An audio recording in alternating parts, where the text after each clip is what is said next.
Bine ați venit, dragilor din Zodia Leu, oriunde v-ați afla în această lume.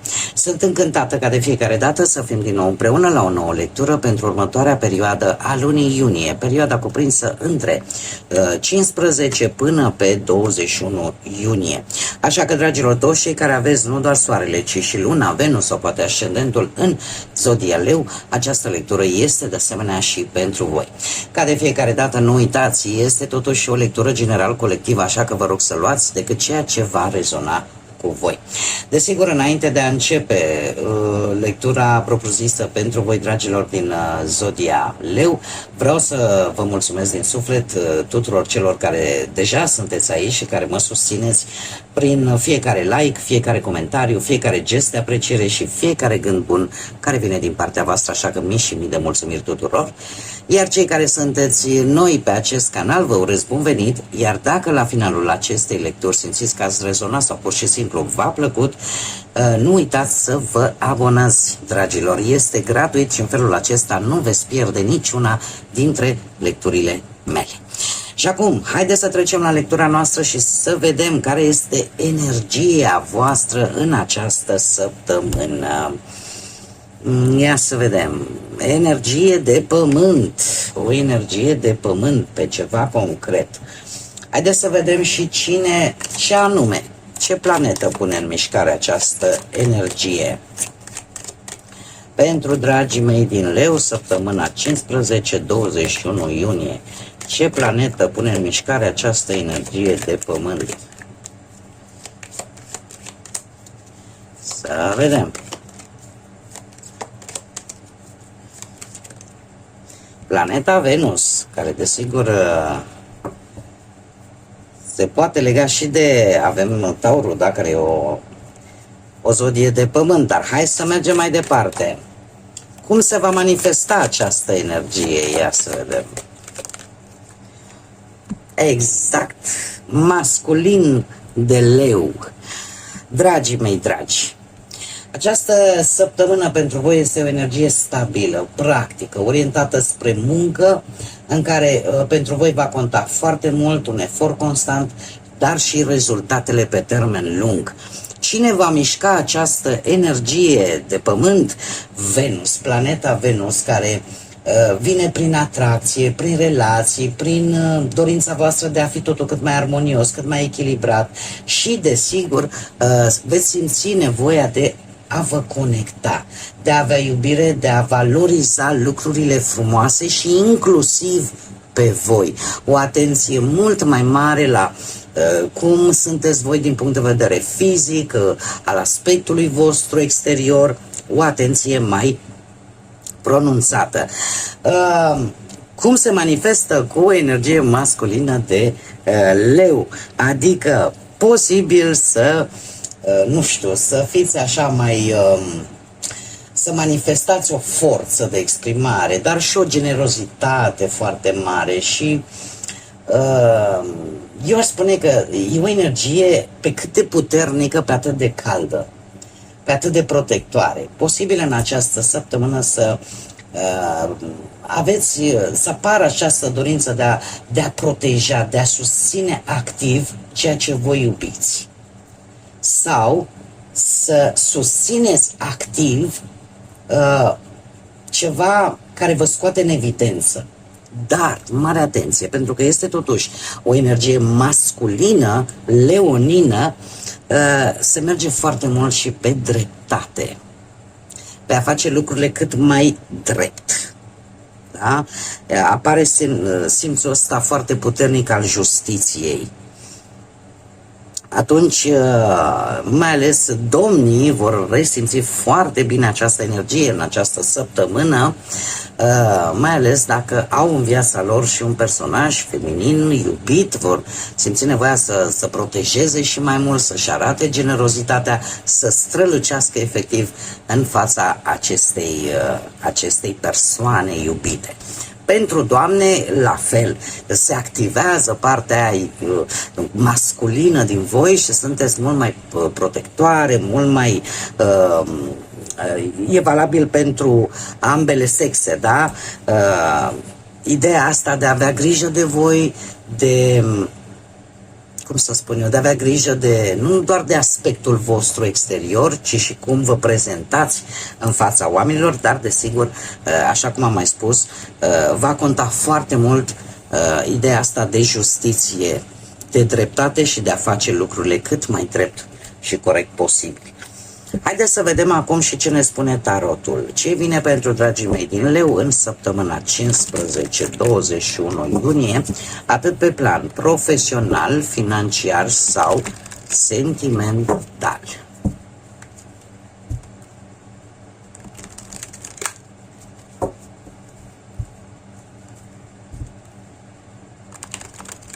Să vedem. O energie de foc, una de pământ. Ia să vedem. Avem îndrăgostiții, 2 de monede, un as de cupe, un rege de cupe și surpriza săptămânii. Haideți să le și clarificăm. Să știți că ceva important, o decizie importantă, poate la locul de muncă, dar haideți să le și clarificăm. Clarificăm îndrăgostiții pentru dragii mei din Leu, te rog, săptămâna 15 21 iunie. Clarificăm doiul de monede, te rog. Opa.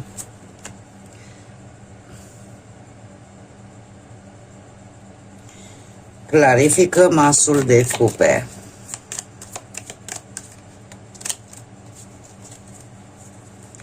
Clarificăm asul de cupe, te rog. Clarificăm... nu avem rege de cupe aici, avem împăratul, îmi cer mii de scuze, acum am văzut. Este împăratul. Este împăratul. Și clarificăm surpriza săptămânii. Bun, dragii mei, haideți să luăm cu începutul.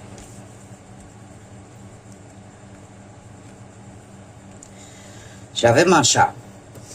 Pe plan profesional avem îndrăgostiții care provine din arcanul major nebunul. Nu știu dacă zodia Gemeni sau Vărsător vă spune ceva pe planul ăsta profesional, dar ce pot eu să vă spun este că sunteți într-o perioadă de, să zicem așa, de tranziție la locul de muncă, în care la un moment dat, probabil de-a lungul acestei săptămâni, va trebui să faceți o alegere.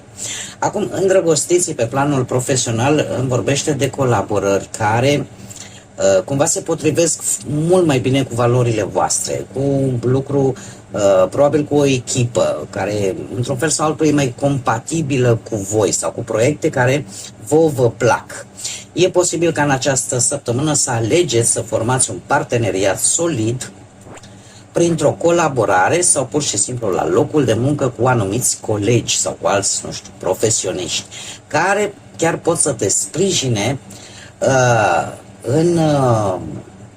nu știu, să te sprijine înainte de a lua o decizie importantă sau unii dintre voi chiar pot fi acceptați sau să se asocieze într-o afacere. Acceptați un job sau pur și simplu să vă asociați într-o afacere. Acum, nebunul în aceasta, pentru că de aici provine această alegere, această decizie, îmi vorbește de faptul că voi ați încercat posibil mai multe joburi, mai multe proiecte, nu v-a fost teamă, v-ați aruncat un pic așa, să zicem, cam la risc, dar nu un risc din acela care nu îți dai seama ce faci cu adevărat, dar e posibil chiar, nu știu, dintr-o întâmplare, din ceva neobișnuit, că ați participat voi la nu știu ce cursuri sau pur și simplu ați cunoscut niște oameni noi, chiar dacă nu știați exact cum vor ieși lucrurile, v-ați riscat, ați pus o întrebare și în această săptămână va trebui să și alegeți, pentru că veți avea șansa să o faceți. Pe partea bănuților avem un doi de monede care îmi vorbește de un moment de analiză a resurselor și a câștigurilor voastre. E posibil să trebuiască, nu știu, să alegeți dintre două opțiuni, ori că vreți să vă cumpărați ceva important și aveți două variante, ori că, nu știu, trebuie să vă gestionați un pic bugetul un pic mai bine, pentru că vor apărea două priorități. Da? Două priorități care una din ele, cel puțin una dintre ele, poate să vă aducă și o stabilitate profesională. De unde, material, îmi cer scuze. De unde provin? De la Marea Preoteasă. Marea Preoteasă îmi vorbește de un plan. Un plan pentru care voi poate ați cheltuit niște bani, ați investit, un plan în care voi ați tot verificat prețurile, ați analizat tot felul de opțiuni și ați tot comparat oferte, da? Ați căutat ceva sigur, că e poate o sursă sigură de bănuți, da? Poate ați căutat un job stabil care să vă asigure această sursă de venit sigur. Cert este că după toate nu v-ați grăbit și au fost lucruri pe care nu le-ați spus, le-ați ținut pentru voi din punct de vedere financiar, tocmai pentru a ajunge la acest 2 de monede care în acest moment vă pune în această situație să alegeți. Domne, ce cumpăr? Stânga, dreapta, da? Sau pur și simplu vă pune în situația de a alege acel parteneriat financiar care vă o să vă aducă stabilitate. Pe partea relației, cei care sunteți într-o relație, avem un as de cupe. E ca și cum relația renaște din nou. De ce? Pleacă de la un 10 de monede. Acest 10 de monede pe partea relației vorbește de o relație care are ceva anișori, o relație stabilă, o relație de lungă durată, o familie care s-a consolidat și a făcut planuri pe termen lung. Se pare că pentru mulți dintre voi, cei care vă regăsiți cu aceste mesaje, relația este construită pe niște valori comune. Ceea ce duce ca în această săptămână, cu asul de cupe aici, e ca o, cum să zic eu, ca o renaștere. E ca și cum în relația voastră apar emoții proaspete, apare intimitate, apare conexiune profundă, pot apărea momente romantice, pot apărea sprijin reciproc. Este, cum să spun eu, este o săptămână în care și un moment propice pentru voi, pentru relația voastră, să împărtășiți și să redefiniți la superlativ propriul vostru cuplu și propriile voastre sentimente. Dacă vorbim de cei singurei, la voi aici apare împăratul, într-adevăr, zodia Berbec, care se pare că va avea, ori voi, dacă aveți și vreun ascendent în Berbec, ori, într-adevăr, e un personaj important pentru voi în această săptămână, dar provine din, cred că mai degrabă sunteți voi, pentru că vine de la Soare, Soarele care este arcanul vostru major. Asta ce îmi spune pentru cei singurei? Că voi vă simțiți bine cu voi înșivă, că sunteți deschiși către relații noi, către persoane noi, către întâlniri, da, cu persoane optimiste, sincere, mare atenție, am văzut că puneți foarte mult accent pe loialitate, pe ce este real, pe ce este bine definit și concret. Și e posibil ori să vă puneți un pic de ordine, să vă organizați un pic viața sentimentală, voi cei singurei, tocmai din această dorință de a, cum să spun eu, de a avea lucrurile cât mai bine puse la punct, de această deschidere pe care voi o arătați nu va fi una haotică, va fi una foarte bine organizată, adică veți avea ochi să vă dați seama cine este pentru voi sau cine vrea să profite de voi și cine nu. Tocmai de aceea împăratul în această conjunctură îmi vorbește de organizarea propriei voastre vieți, de o atenție mult mai mare în această săptămână poate pe viața voastră, pe cariera voastră, pe planificarea viitorului vostru, așa că voi chiar sunteți într-o săptămână în care căutați o relație cu persoane stabile și persoane responsabile. Nu există loc de alte,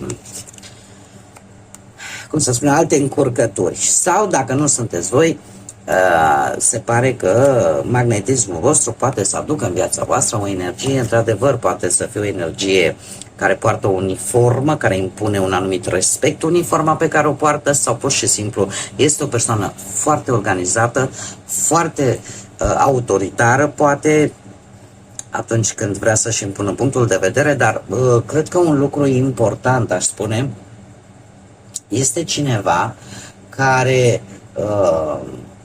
pune foarte mult accent pe cariera sa profesională și pe partea materială. Așa că aici voi puteți să vedeți unde vă regăsiți. Surpriza săptămânii o aduce un 4 de cupe.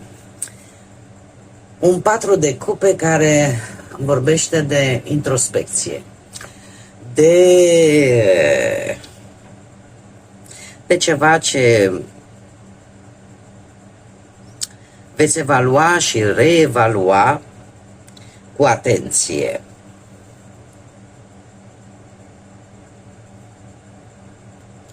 Ce este interesant la voi, dragilor, este că voi e posibil să pierdeți chiar o oportunitate foarte bună pentru voi, foarte favorabilă. De ce?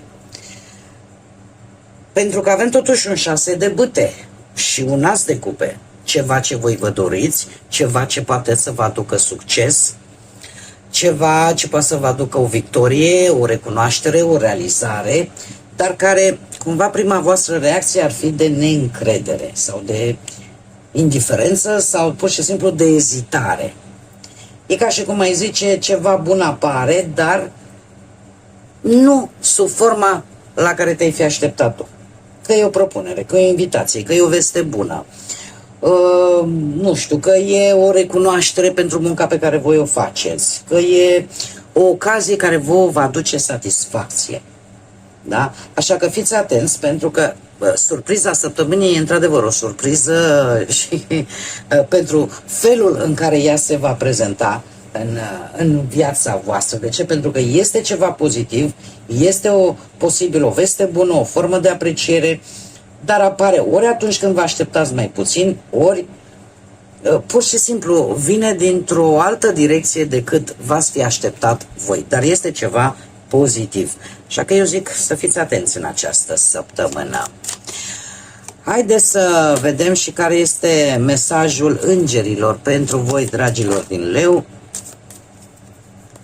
în această săptămână. Și îl avem pe Elahiah, care spune așa, că o victorie se va întâmpla curând. Curajul trebuie să fie primordial și acesta îl găsești în voi înși vă îl găsiți, acest curaj. Interesant și acest mesaj un pic, să spunem așa, în suspans, pentru că totuși ne vorbește de o victorie care se va întâmpla curând, dar în același timp se pare că este nevoie și de un pic de curaj pe care cu siguranță îl veți regăsi în propriile voastre persoane. Dragilor, acest mesaj se corelează foarte bine cu surpriza săptămânii. De ce? Pentru că, de fapt, acest curaj despre care ne vorbește acest înger, Elahiah, este, de fapt, poate ezitarea voastră cu acest 4 de cupe. Ideea asta că n-are cum să vină sau n-are cum să vină dintr-o altă parte decât v-ați fi așteptat voi. Este de fapt ideea de a accepta ceea ce vine, chiar dacă poate nu se arată exact cum voi v-ați fi așteptat. Până la urmă, tot un succes este, tot ceva nou este. E, cum să spun eu, e un rezultat pozitiv care se activează. E o confirmare, e ceva bun pentru voi. Tocmai de aceea vi se spune curajul, găsește-ți curajul pentru că se află în interiorul tău. Deci chiar dacă nu vine de unde tu te așteptai și vine din altă parte, important este că este ceva totuși pozitiv. Bun, dragilor, Cam atât am avut pentru voi. Eu vă mulțumesc tare mult că ați fost alături de mine, iar până data viitoare, când cu siguranță ne vom reîntâlni la o nouă lectură, nu uitați, suflete frumoase, să gândiți înalt, să zburați înalt și, desigur, să lăsați ca pacea, liniștea, credința și iubirea să vă însoțească la fiecare pas.